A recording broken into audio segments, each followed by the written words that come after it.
समोर महाविकास आघाडीमधील दक्षिण मध्य लोकसभा मतदारसंघातील पदाधिकाऱ्यांची आज दुपारी 3 वाजता शिवसेना भवनामध्ये बैठक होणार आहे। दक्षिण मध्य लोकसभा मतदारसंघाचे उमेदवार अनिल देसाई यांच्या उपस्थितीमध्ये सर्व महाविकास आघाडीच्या पदाधिकाऱ्यांची बैठक पार पडणार आहे।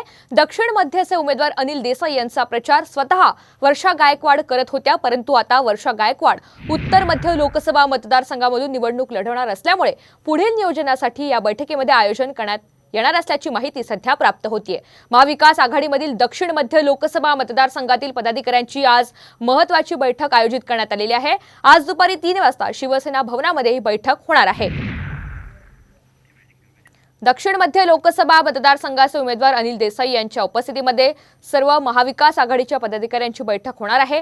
दक्षिण मध्यचे उमेदवार अनिल देसाई यांचा प्रचार स्वतः वर्षा गायकवाड करत होत्या, परंतु आता वर्षा गायकवाड उत्तर मध्य लोकसभा मतदारसंघामधून निवडणूक लढवणार असल्यामुळे आता पुढील नियोजन करण्यासाठी या बैठकीमध्ये आता चर्चा करण्यात येणार आहे।